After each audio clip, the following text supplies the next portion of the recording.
My son's bride called me low-class trash in front of 120 wedding guests. I'm Douglas, and I've been sober for 10 years while building an $18 million recovery empire. But this bride had no idea who she was messing with. What happened next exposed her entire wealthy Florida family as hired actors costing $1.200 per day each.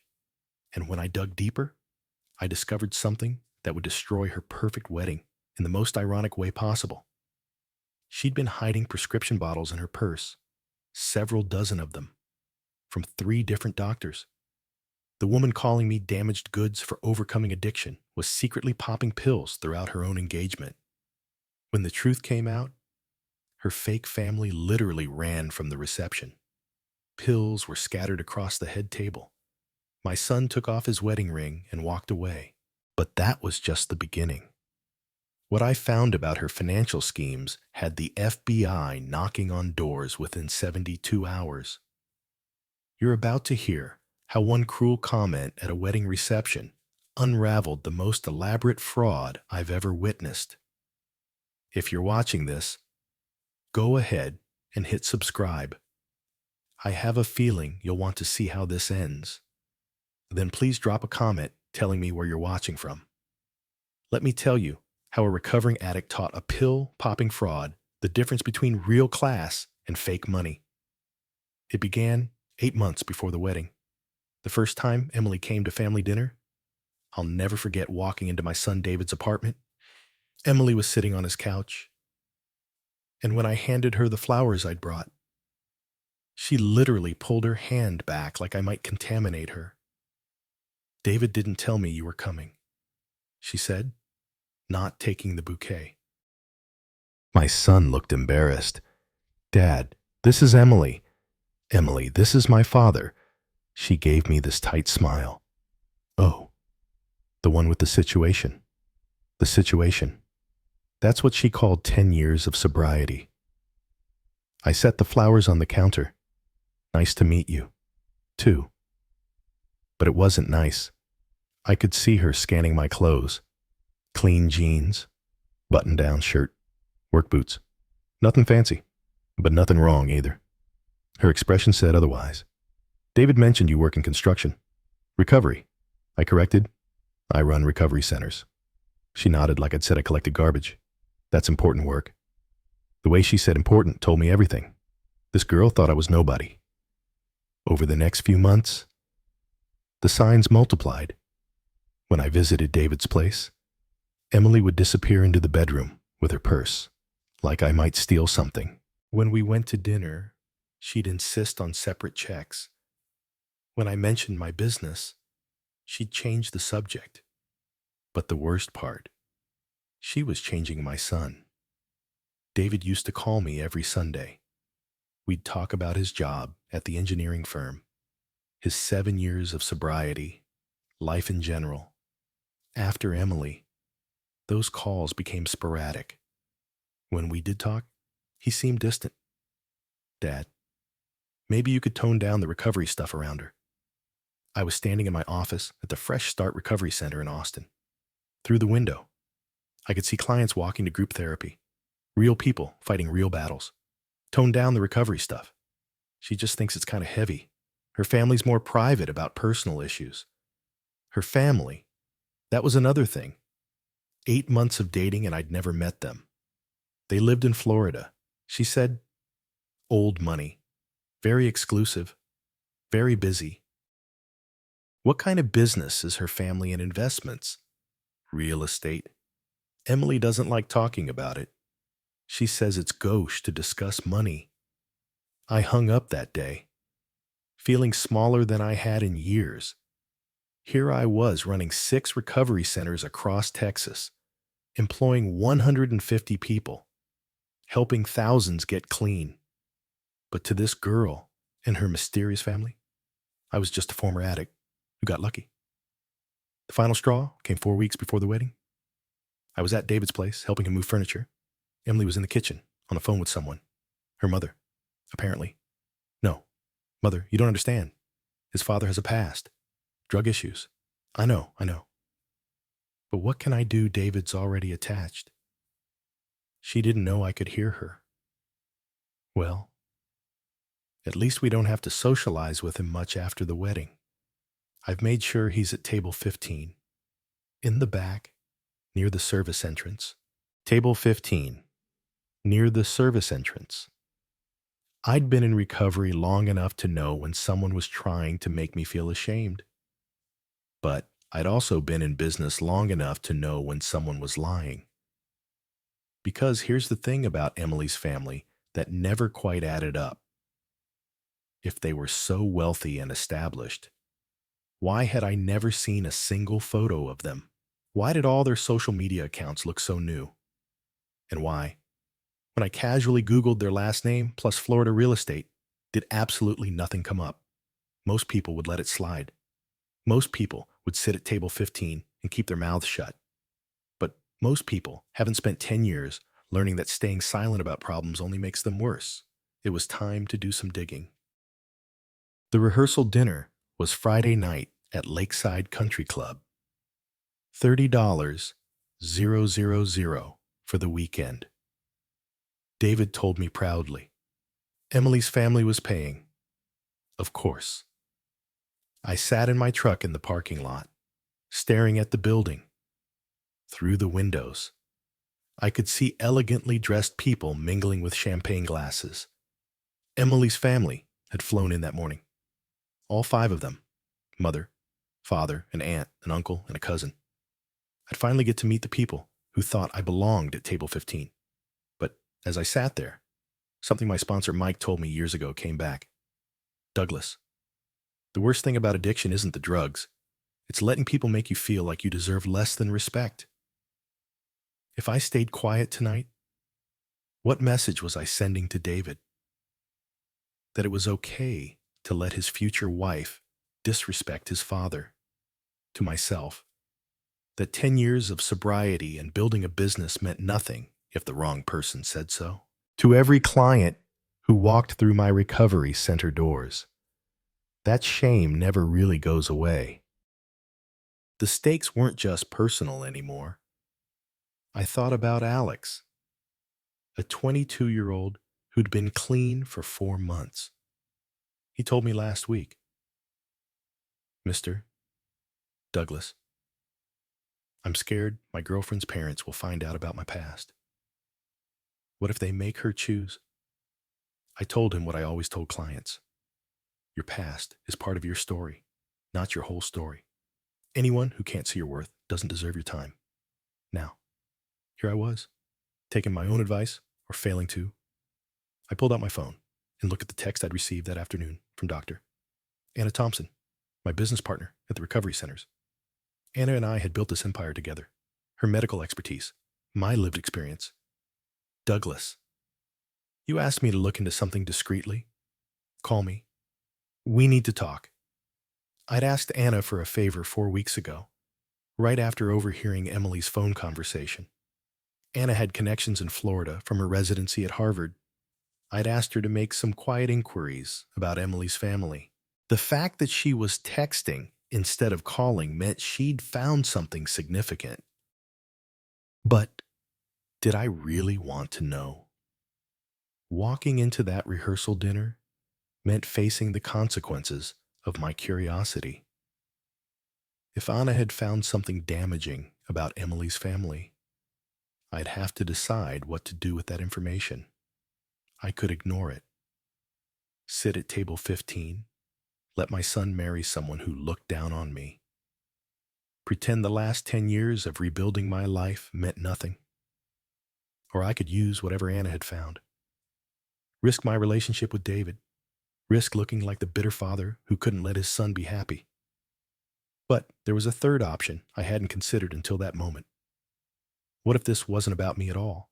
What if Emily was hiding something that could hurt David? What if her contempt for addicts wasn't just snobbery, but projection? I'd seen it before in group therapy. The loudest voices against addiction often came from people fighting their own demons. My phone buzzed. David texting. Dad, where are you? Dinner starts in 10 minutes. I looked at myself in the rearview mirror. 68 years old, 10 years clean, 6 recovery centers, hundreds of employees, thousands of lives changed. But none of that mattered if I didn't stand up for it. I thought about my late wife, Lisa. Cancer took her 7 years ago. But before she died, she made me promise something. Don't let anyone make you forget how far you've come. If Lisa were here, she'd tell me to walk into that rehearsal dinner with my head high. She'd remind me that respect isn't something you ask for. It's something you command by living with dignity. The choice wasn't really about Emily anymore. It was about whether I believed my own recovery story. I called Anna back. Douglas. Thank God. Listen, you were right to be suspicious. Emily's family. They're not who they claim to be. What do you mean? I mean, they don't exist. Not the way she's described them. The real estate business. The old money. The Florida connections. It's all fabricated. My heart started pounding. Are you sure I'm looking at casting agency contracts right now? Her entire family are actors. Douglas. Professional actors hired for your son's wedding? Stakes had just changed completely. This wasn't about a snobbish future daughter-in-law anymore. This was about my son marrying someone who'd built their entire relationship on lies. And suddenly, table 15 didn't seem so bad. It gave me the perfect vantage point to watch everything fall apart. I walked into that rehearsal dinner with Anna's words echoing in my head. Professional actors. Casting agency contracts. But I needed to be smart about this. Accusations without proof would make me look desperate. So I decided to test my theory. The first person I approached was Emily's father, a distinguished man in his 60s with silver hair and an expensive suit. You must be Richard, I said, extending my hand. I'm Douglas, David's father. He smiled warmly. Wonderful to finally meet you. Emily's told us so much. I bet she has. So you're in real estate, commercial development, mostly Florida markets. Which areas specifically? A slight pause. Oh, various regions. Southern Florida primarily. I nodded. My recovery centers work with a lot of commercial developers. Maybe we know some of the same people. What's your company called? Another pause. Longer this time. Evergreen Properties. We're fairly boutique. Evergreen Properties. I made a mental note to Google that later, though I suspected I wouldn't find much. And how long have you been in business? 25 years this spring. Interesting. Very specific number for someone who seemed nervous about details. I moved on to Emily's mother, an elegant woman dripping in jewelry that looked expensive, but somehow new, like it hadn't been worn much. Margaret, right. Beautiful necklace. She touched it reflexively. Thank you. It's been in the family for generations. Really, it looks like Tiffany. Recent collection? Her smile faltered for just a moment. Oh, no. It's much older than that. European. My late wife loved jewelry. She had a good eye for provenance. May I? I leaned closer to examine the necklace. And there it was. A tiny Tiffany hallmark that anyone who'd spent time in jewelry stores would recognize. Recent, not vintage. Gorgeous piece. I said, your family has excellent taste. The evening continued like this. Small conversations. Gentle probing. Watching for inconsistencies. Emily's uncle claimed to be a wine collector, but mispronounced Bordeaux.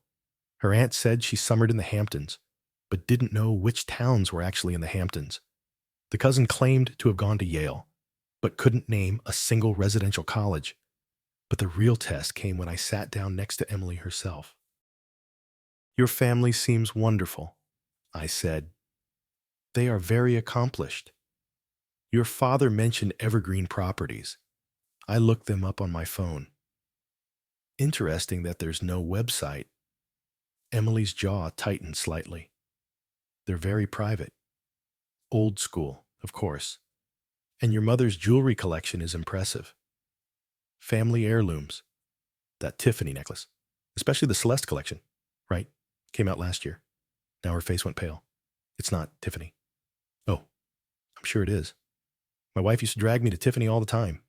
I recognize that setting. Emily stood up abruptly. Excuse me, I need to powder my nose. She was rattled. Good. But David noticed our conversation from across the room. He came over looking concerned. Dad, is everything okay? You look like you're interrogating people. Just getting to know your future in-laws. Emily seemed upset. I looked at my son. Really looked at him. 7 years sober. Good job. Happy.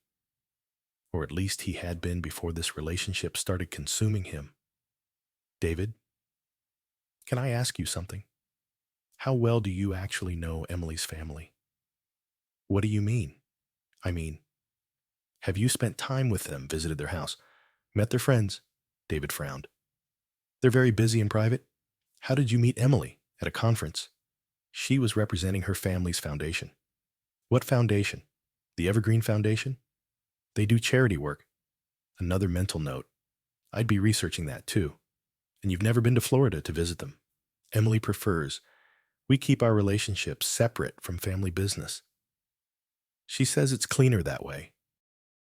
Cleaner or harder to verify? That's when Emily returned from the bathroom, and I could see she'd been making phone calls. She looked composed again, but there was something different in her eyes. She walked straight up to me. Douglas, I think we should clear the air. About what? About your attitude toward my family. I don't have an attitude. I'm just curious about the people my son's marrying into. No, you're being suspicious. And frankly, it's inappropriate. Her voice was getting louder. Other guests were starting to notice. Suspicious of what? Of people who come from a different background than you? There it was. The class card. Different. How educated. Established. Successful? You think I'm not successful? I think you're threatened by people who didn't have to claw their way up from nothing. The conversations around us were stopping. This was becoming a scene. Claw my way up from what exactly? From addiction. From failure. From being the kind of person no respectable family wants around. Complete silence in the room now. David stepped forward. Emily, that's enough. But she wasn't done. No. David, this needs to be said. Your father clearly resents that my family has standards, that we don't think his past makes him qualified to judge us. Judge you?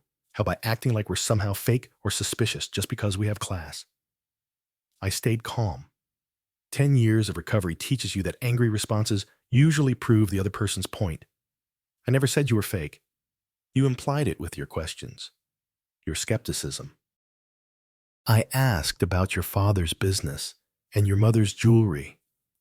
Normal conversation. Normal for someone looking for problems.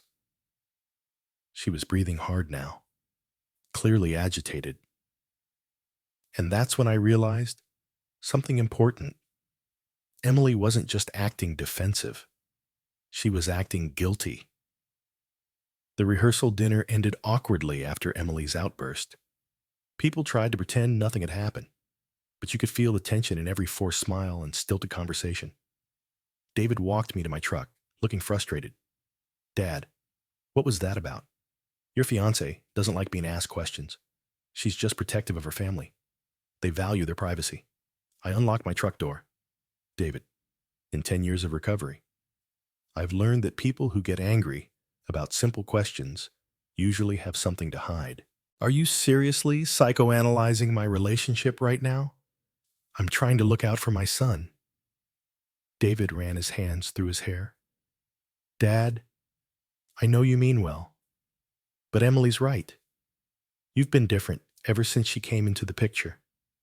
More suspicious, more judgmental, or more experienced. With what I paused, choosing my words carefully, with people who aren't what they seem. David stared at me for a long moment. Are you saying my fiancé is lying to me?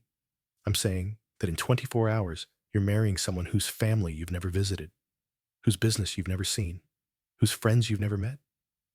Doesn't that seem unusual? It seems private. Not everyone broadcasts their entire life.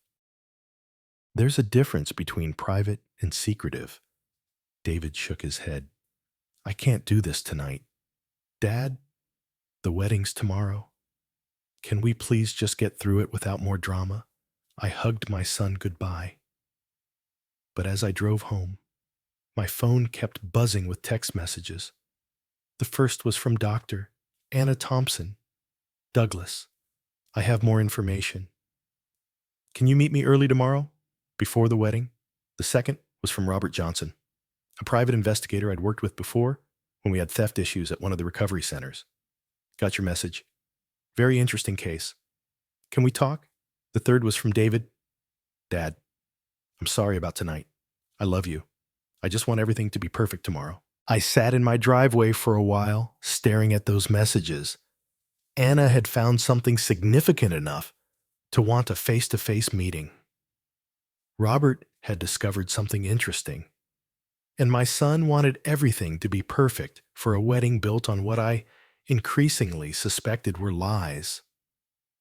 I thought about calling the whole thing off, just showing up tomorrow, sitting at table 15, keeping my mouth shut. But then I remembered something from my early recovery days. My sponsor Mike used to say, Douglas, the difference between being clean and being in recovery is action. Clean is passive. Recovery is active. It means doing the right thing, even when it's hard, especially when it's hard. I called Anna back. Douglas, thank God. Listen, I've been digging deeper into the Evergreen family situation. It's worse than I thought. How much worse? The casting agency has emails, detailed instructions about family background, business history, even specific conversation topics to avoid. This isn't just hired actors for a wedding. This is a months-long performance. My stomach dropped. What kind of instructions? Things like, if asked about real estate specifics, redirect to wine or travel.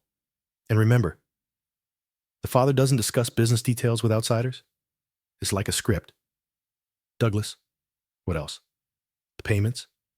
Someone's been paying Elite Acting Solutions $1, $200 a day per actor for 4 months of preparation. That's not wedding weekend money. That's relationship money. I felt sick.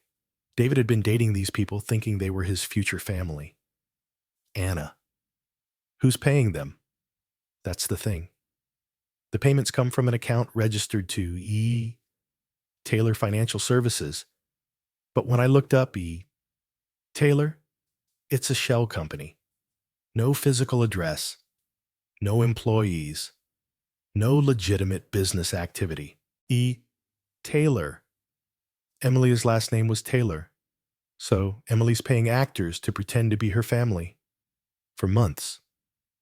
Douglas, this isn't about impressing people at a wedding. This is about creating an entire false identity. I hung up and immediately called Robert Johnson. Robert, please tell me you found something. Oh, I found something. All right. Your future daughter-in-law isn't just paying for fake family members. She's got some very real secrets of her own. What kind of secrets? The kind that involve 3 different doctors and a lot of prescription bottles. My blood went cold. Are you sure pharmacy records don't lie? Douglas, she's been doctor shopping for 6 months. Oxycodone, Percocet, Adderall, classic pattern. So there it was. The girl who'd called me trash for being a former addict was currently using... The irony would have been funny if it wasn't about to destroy my son's life. Saturday arrived with perfect Texas weather. Sunny, 80 degrees, not a cloud in the sky. The kind of day that makes you believe good things are supposed to happen. I stood in front of my bedroom mirror, adjusting my tie. The same black suit I'd worn to every important occasion for the past 6 years. The same one Emily had mocked as cheap and inappropriate for the social circles we move in. Today it would have to do. Anna had called at 7 that morning. Douglas, I'm bringing everything to the wedding. Photos, contracts, financial records, pharmacy printouts. Whatever you decide to do with this information is up to you. Robert had texted an hour later. Additional evidence secured. We'll be at venue by 6 p.m.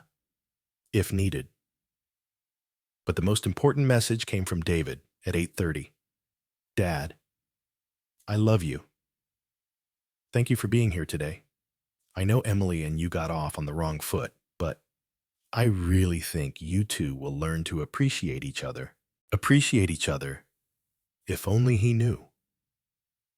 The ceremony was at 400 at Lakeside Country Club. I arrived early and found my assigned seat. Sure enough, table 15 in the back corner near the service entrance, close enough to the kitchen that I could hear dishes clattering and servers talking. But you know what? Table 15 had an excellent view of the whole room. The other guests began arriving around 3:30. Emily's family entered together, dressed impeccably and playing their roles perfectly. Her father greeted other guests with confident handshakes. Her mother air-kissed acquaintances with practiced elegance. They were good actors, I had to admit, but I noticed things other people missed, like how none of them seemed to know any of the other guests personally. They introduced themselves repeatedly to the same people. And when conversations moved beyond surface pleasantries, they had a remarkable ability to redirect topics. The ceremony itself was beautiful.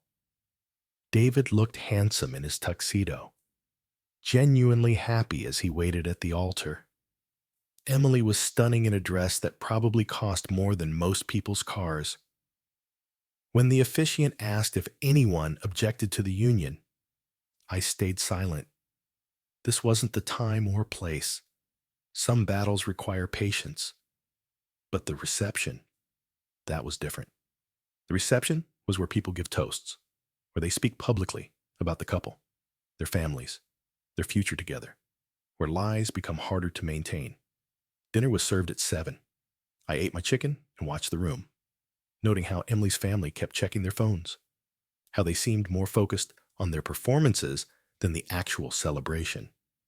At 8:00, the toasts began. David's best man spoke first, a sweet speech about friendship and finding the right person. Then Emily's father stood up. Ladies and gentlemen, when my daughter Emily first told us about David, we knew she'd found someone special, the kind of young man any family would be proud to welcome. Polite applause. I wondered how many rehearsals that toast had taken.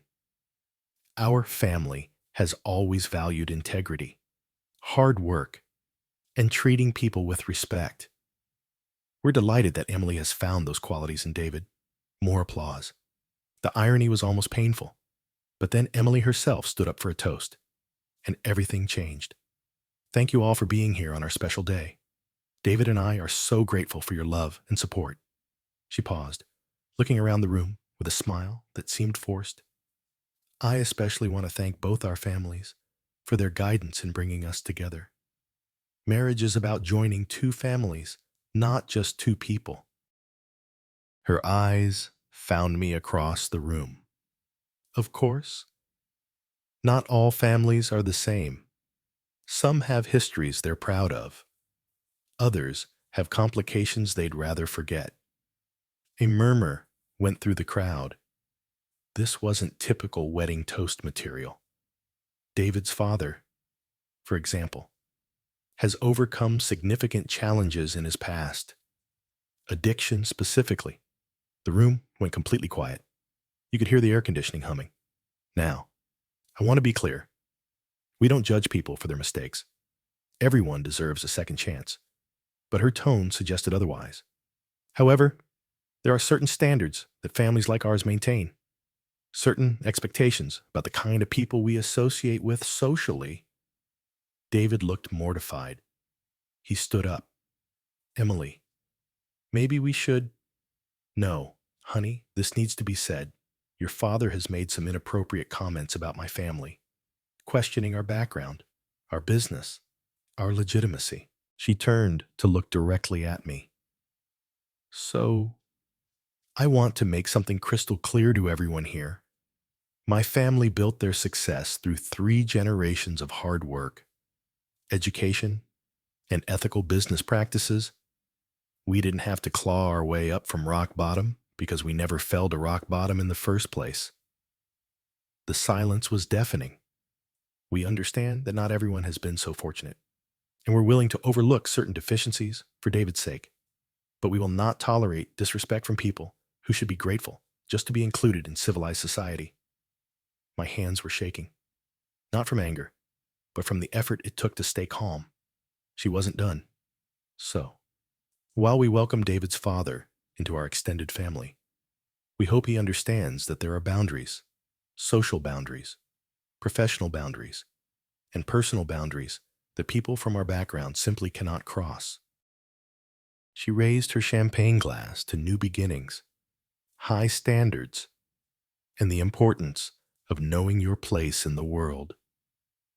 Half the room raised their glasses awkwardly. The other half sat in stunned silence. David's face was bright red. Emily, sit down now. But the damage was done. She'd just publicly humiliated me in front of 120 people, using my recovery, the thing I was most proud of, as a weapon. That's when I saw it. Anna Thompson entered the reception hall through a side door. She caught my eye and nodded slightly. It was time. I stood up slowly, and the room turned to look at me. Emily was still standing, champagne glass in hand, looking triumphant. "Emily," I said, my voice carrying clearly across the room. That was quite a speech. "Thank you."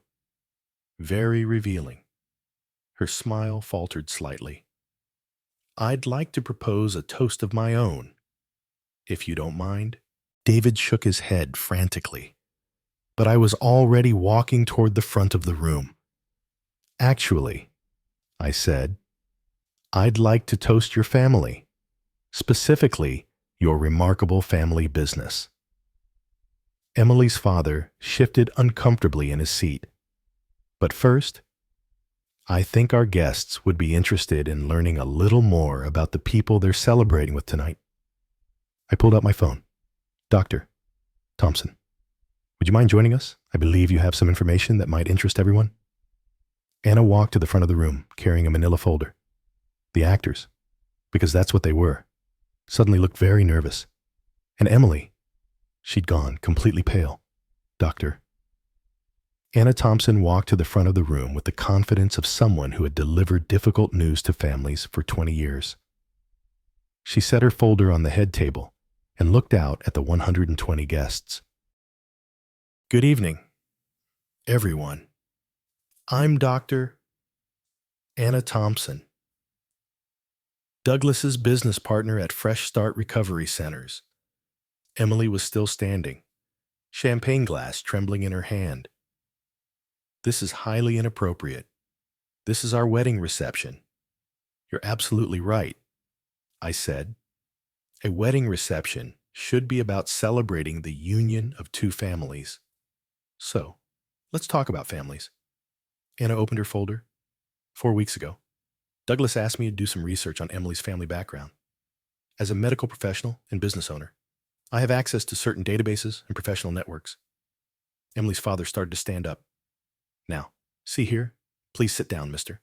Patterson," Anna said calmly. The man froze. "My name isn't Patterson." "No, it's not. Your name is Robert Patterson, and you're a character actor represented by Elite Acting Solutions in Miami." A gasp went through the crowd. Anna pulled out a photograph. "This is your headshot from their website. You specialize in distinguished gentleman roles for corporate videos and dinner theater." She held up another photo. "And this lovely woman isn't Margaret Evergreen.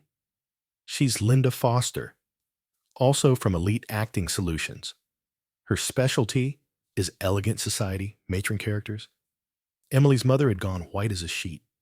"The entire Evergreen family," Anna continued, "are professional actors hired to play roles at this wedding. I have their contracts right here. She pulled out a thick stack of papers. $1, $200 per day per actor for 4 months of preparation. Total cost approximately $90, 000. The room erupted in whispers and shocked murmurs. Emily finally found her voice. This is insane. These people are lying. Am I? Anna asked. She pulled out her phone. Mr. Patterson? Sorry. Mr. Evergreen. What's your company's address in Florida? The man who'd been playing Emily's father looked around desperately. We don't give out business addresses to strangers. How about your company's phone number? Silence. Or the name of a single project your development company has completed? More silence. Anna turned to the woman playing Emily's mother. Mrs. Evergreen, tell us about your family's jewelry collection, specifically that Tiffany necklace you're wearing. The woman's hand flew to her throat. It's not Tiffany. Anna pulled out a receipt. According to this sales record, it was purchased from Tiffany South Beach 3 days ago for $7, 000, charged to a credit card registered to E. Taylor Financial Services. The room was buzzing now. Guests were pulling out their phones, probably Googling Elite Acting Solutions and E. Taylor Financial Services. David stood up, his face a mask of confusion and hurt. Emily, what is this? What's going on? Emily's composure was cracking. It's a misunderstanding. These people are confused. Am I confused about this? Anna held up another document. This is an email thread between you and Elite Acting Solutions dated 5 months ago. The subject line is Extended Family Portrayal Services. She began reading. Need 5 actors to portray wealthy Florida family members for important social events. Must be convincing in roles of parents, aunt, uncle, and cousin. Background story, real estate development family, old money. Very private about business details. The fake uncle, a man in his 50s who'd been charming everyone all evening, suddenly stood up and headed for the exit. Leaving so soon, I called after him. He kept walking. The fake cousin followed, then the fake aunt. Within minutes, 3 of Emily's 5 family members had fled the reception. Only the fake parents remained, looking like deer in headlights. This is impossible, Emily said, but her voice was shaking. You're making this up. That's when Robert Johnson appeared at the back of the room. I texted him during Anna's presentation. Robert, I called out. Perfect timing. Did you bring those pharmacy records we discussed? Robert walked forward, carrying his own folder. Emily Taylor. I'm Robert Johnson, licensed private investigator.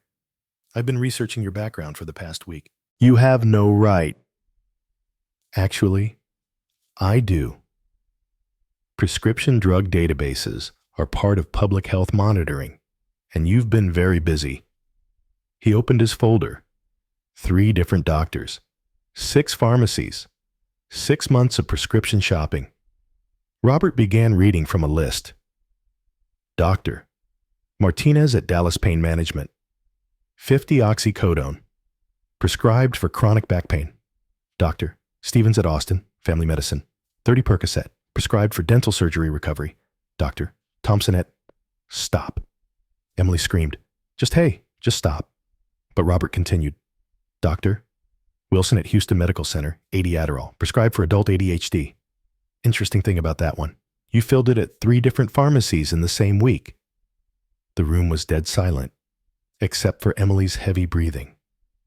The total Robert looked up. 150 pills in the past 2 months alone. That's not medication. That's abuse. David sank into his chair, his head in his hands. So, let me understand this, I said, my voice carrying across the silent room. The woman who just gave a speech about families with standards, who called me damaged goods for being a former addict, who said I should be grateful just to be included in civilized society. That woman is currently using prescription drugs illegally while paying actors to pretend to be her family. Emily was shaking now, tears streaming down her face. You don't understand. I needed them. The pressure, the planning, everything had to be perfect. Perfect. I walked closer to her. You built your entire relationship with my son on lies. You've been high for most of the courtship. And you just humiliated me for overcoming the exact same disease you're suffering from right now. It's not the same, she whispered. You're right. It's not the same. I got help. I got clean. I built a life helping other people recover. You hired actors and stole pills. David finally looked up. Emily, is this true? All of it? She couldn't speak. She just stood there, tears ruining her makeup, her perfect wedding dress suddenly looking like a costume. The wedding's off, David said quietly. David, please. The wedding is off. He repeated louder this time. Everyone, I'm sorry, but there's not going to be a marriage today. Emily's remaining fake parents, the actors, chose that moment to make their exit, practically running for the door. The real guests sat in stunned silence, unsure whether to leave or stay or start taking pictures. The reception hall had become a circus. Guests were whispering frantically, some taking photos, others calling relatives to report the drama. The wedding coordinator was trying to figure out what to do with the cake, the band, the flowers, but I wasn't done yet. Emily, I said, my voice cutting through the chaos, before everyone leaves, I think there's one more thing our guests should know. She looked up at me through tears and smeared mascara. Please, haven't you done enough, Robert? I called to the private investigator. That other information you mentioned about the prescription fraud investigation? Robert nodded grimly. The Texas State Board of Pharmacy has been tracking unusual prescription patterns for 6 months. Your name flagged their system 4 weeks ago. Emily's face went chalk white. What does that mean? David asked. It means, Robert explained, that obtaining controlled substances through deception, using multiple doctors, or filling prescriptions at multiple pharmacies to avoid detection are all felonies under Texas law. Felonies? Emily whispered. Class 4 felonies, specifically punishable by up to 4 years in prison. The remaining wedding guests were riveted. Now, this wasn't just family drama anymore. This was a criminal matter unfolding in real time. Doctor, Anna Thompson stepped forward. Emily, as a medical professional, I'm required to report suspected prescription drug abuse to the appropriate authorities, especially when it involves illegal procurement methods. You can't do this to me, Emily said, but her voice was breaking. My career, my reputation. Your career? I interrupted.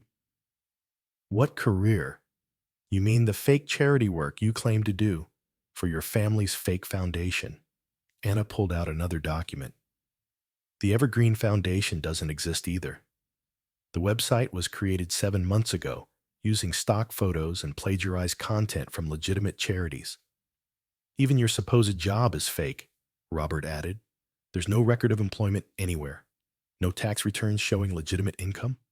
The only money in your accounts comes from credit card advances and a personal loan you took out using fraudulent financial statements. David stood up slowly, his face a mixture of heartbreak and anger. So nothing was real, nothing at all. Emily reached for him. David, please, I can explain. Explain what his voice was getting louder. That you've been lying to me for 8 months, that you're addicted to pills, that you hired actors to pretend to be your family, that you're facing felony charges. I was going to get help, she sobbed. After the wedding, I was going to get clean, like you were going to tell me about your fake family. I was scared. I thought if you knew the truth, David was shouting now. The truth is, you're exactly what you accused my father of being. Except he got help and built something real. You just built more lies. That's when Emily's purse, which had been sitting on the head table, suddenly tipped over. Pills scattered across the white tablecloth. Dozens of them. Oxycodone, Percocet, Adderall. Exactly as Robert had described. The symbolism was perfect. All her secrets spilling out in front of everyone. Several guests gasped. Someone took a photo. The wedding coordinator looked like she might faint. Jesus Christ. Emily, David said, staring at the pills. You brought drugs to our wedding. I needed them. The stress, the anxiety. You needed them because you're an addict, I said quietly, just like I was. But instead of getting help, you decided to attack me for being honest about my disease. Reverend Paul Anderson, who'd been standing quietly near the altar, stepped forward. Emily, I think you need help. Real help. Not a wedding, not more lies, but actual treatment. I don't need treatment, she said. But she was already gathering up the pills with shaking hands. I need everyone to mind their own business. This became everyone's business when you made that toast. I replied. When you publicly humiliated me for being in recovery while secretly using yourself.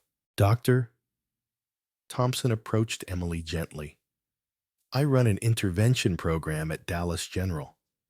We can get you into treatment tonight, if you're willing. I'm not going anywhere, Emily snapped, stuffing pills back into her purse. This is my wedding day. No, David said firmly. This was going to be our wedding day. Now it's the day I found out I don't know you at all. He pulled off his wedding ring and set it on the table next to the scattered pills. David, wait.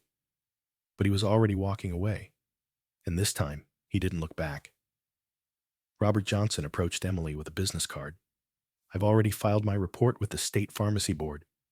You'll probably be hearing from investigators within 72 hours. You need a lawyer, and you need treatment. Doctor, Thompson added, before this gets worse. Emily looked around the room at the 120 guests who'd just witnessed her complete downfall. Some were already leaving. Others were still taking pictures. A few were Googling prescription drug fraud penalties on their phones. This is all your fault, she said to me, her voice venomous. If you just minded your own business. If I'd minded my own business, I interrupted. My son would have married someone living a lie, someone who's sick and refuses to admit it, someone who thinks the solution to addiction is to attack other addicts. I walked over to where David was standing by the exit, looking shell-shocked. Son, I'm sorry this happened, but I'm not sorry you found out the truth. He looked at me with tears in his eyes. Dad, how did you know? 10 years of recovery teaches you to recognize the signs, the anger, the defensiveness, the projection. She was accusing me of everything she was guilty of herself. David hugged me then. Really hugged me for the first time in months. I'm sorry I didn't believe you. I'm sorry I let her treat you that way. You don't need to apologize for caring about someone, even when they don't deserve it. Behind us. Emily was arguing with the wedding coordinator about refunds. The fake parents had long since disappeared. The pills were still scattered on the head table like evidence at a crime scene. It was the most expensive lesson in truth I'd ever witnessed. The aftermath of the wedding that wasn't spread faster than wildfire in our small recovery community. By Sunday morning, my phone was buzzing with calls from clients, colleagues, and friends who'd heard what happened. Word travels fast when someone publicly attacks addiction recovery and then gets exposed as an active user. Doctor, Thompson called first. Douglas, I wanted you to know. Emily checked herself into Riverside Treatment Center last night. Good. That's the right choice. It is. But I also wanted to tell you that 3 of our current clients called me yesterday. They heard about what happened and wanted to share their own stories about family members who judged their recovery. That was the part I hadn't expected, the ripple effect. Alex, the 22-year-old I'd been working with, left a voicemail. Mr. Douglas, I heard what happened at your son's wedding. I just wanted to say thank you for standing up for all of us. My girlfriend's parents have been giving me grief about my past, and seeing how you handled it gives me courage to set my own boundaries. 3 other clients called with similar messages. Suddenly, this wasn't just about my family drama. It had become a teaching moment for people struggling with shame and stigma. David came to see me Sunday afternoon. He looked exhausted, but clearer somehow, like a fog had lifted. Dad, I need to ask you something. How long did you know I made us coffee and sat down across from him at my kitchen table? I suspected for weeks, but I didn't have proof until Anna's investigation confirmed it. Why didn't you tell me sooner? Would you have believed me? He was quiet for a long moment. Probably not. I had to let you see it for yourself. Otherwise, I would have been the bitter father trying to sabotage his son's happiness. I feel like such an idiot. 8 months of my life wasted on someone who was lying about everything. Not wasted, I said. You learned something important about yourself, about what you're willing to accept and what you're not. David nodded slowly. She's going to be in treatment for 45 days minimum. Her lawyer called this morning. Apparently, the pharmacy board investigation is moving forward regardless. Good. Actions have consequences for all of us. What do you mean? I pulled out my phone and showed him the local news website. The headline read, Recovery Center Owner Exposes Wedding Fraud, Bride's Prescription Drug Abuse. Someone at the wedding was a journalist. I explained. The story's gone viral on social media. David's eyes widened. Is that bad for business, actually? No. We've had 15 calls since yesterday from people asking about our programs. Apparently, seeing someone stand up for recovery values resonates with families dealing with addiction. But there were other consequences, too. Monday morning, Robert Johnson called with an update. Douglas, thought you should know. The FBI is looking into Taylor Financial Services. Turns out Emily's fake company was used for more than just paying actors. What do you mean, money laundering? Possibly. She was funneling cash through multiple accounts to hide the source of her funds. The wedding fraud might be the least of her problems. That afternoon, Dr. Anna Thompson stopped by my office with more news. The actors are cooperating with investigators. Apparently, Emily hired them for more than just your son's wedding. She's been using fake family members for business meetings, social events, even job interviews for the past year. How is that possible? She's been living in a complete fantasy. The deeper we dig, the more elaborate the deception becomes. But perhaps the most significant consequence came Wednesday when Reverend Paul Anderson called. Douglas, I've been thinking about what happened at the wedding.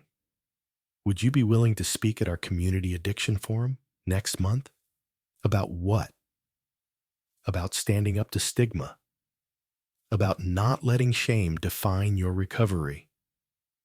We have a lot of families dealing with these issues. That's when I realized the real impact of what had happened. It wasn't just about exposing one person's lies. It was about refusing to accept that recovery makes you somehow less worthy of respect. Thursday brought a call from the Texas Department of Health Services. Mr. Douglas, we understand you were instrumental in identifying a case of prescription drug fraud. We'd like to discuss having your recovery centers participate in our new monitoring program. By Friday, 3 other recovery center owners had reached out, wanting to know how we'd handled the situation. Apparently, addiction shaming by family members was more common than I'd realized. The most surprising consequence came Saturday morning when Emily's real mother called. Mr.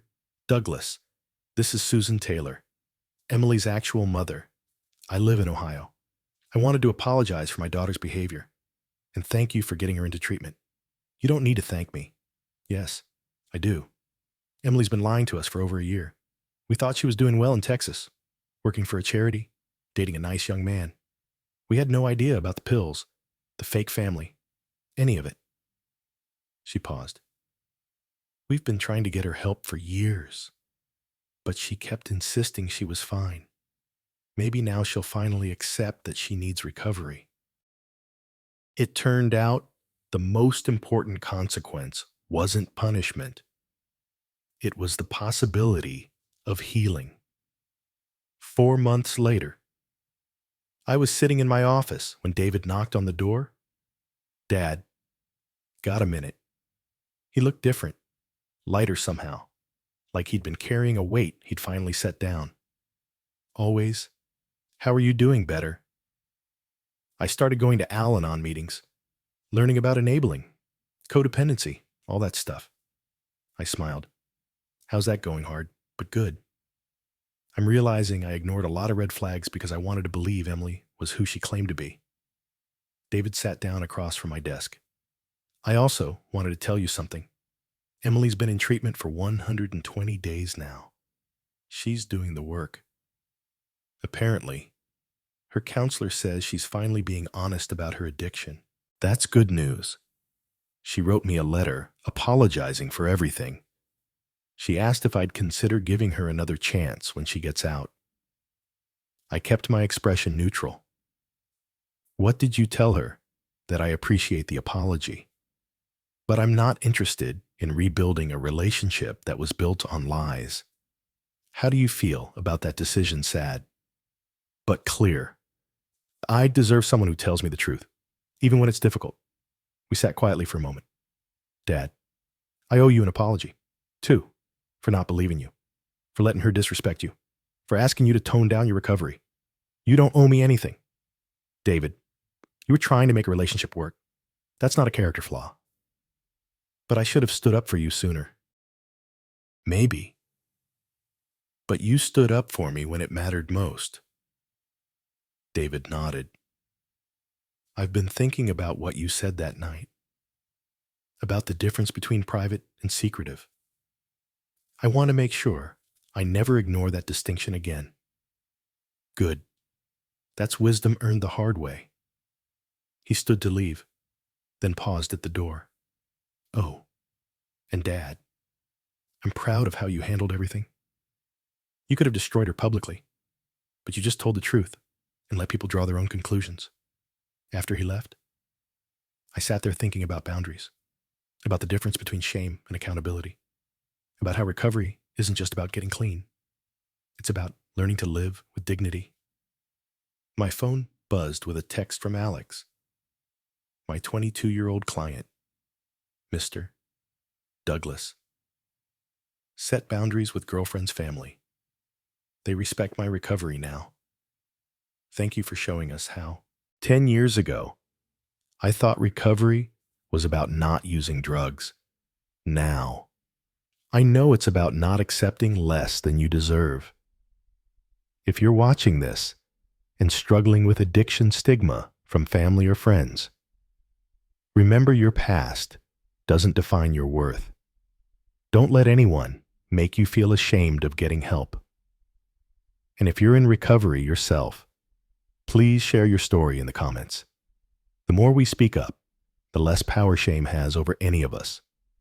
If you like this story, please like this video, subscribe to the channel, and share your impressions of this story in the comments. To listen to the next story, click on the box on the left. Thank you for watching.